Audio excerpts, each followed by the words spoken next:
Your right to trial by jury is on trial at the Supreme Court.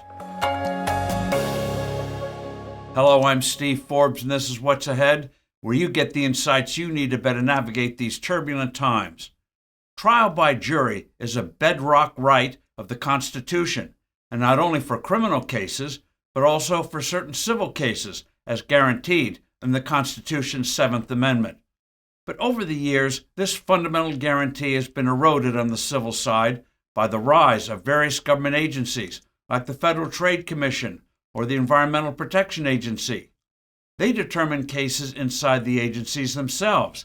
They are judge, jury, prosecutor, all rolled into one. Agencies themselves appoint in-house administrative law judges. No surprise, the defendants have about as much chance of acquittal in these in-house courts as a defendant in Putin's Russia or Xi Jinping's China.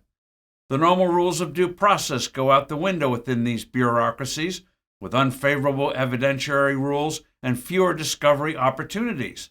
The kangaroo court-like procedures at the SEC, for example, have allowed hearsay evidence and the introduction of unauthenticated documents.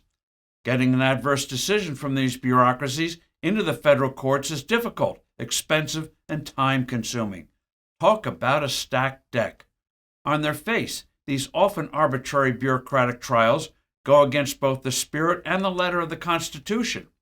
Fortunately, the Supreme Court will soon be ruling on a case, the SEC versus Jarkesy, that will determine the constitutionality of the SEC's in-house court system.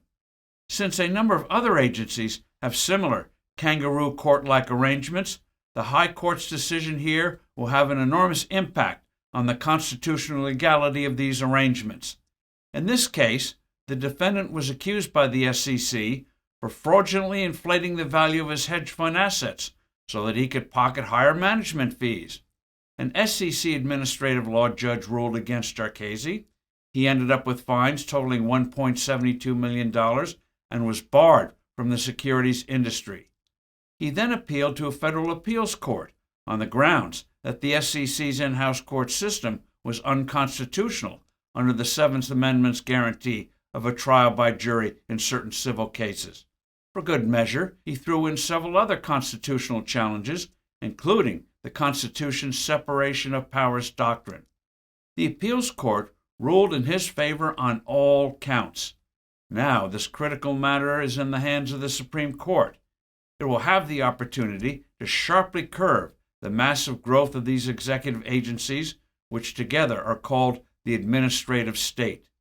The administrative state is an insult to the intent of the founders, who created the Constitution with the purpose of preventing government bodies from exercising unaccountable powers.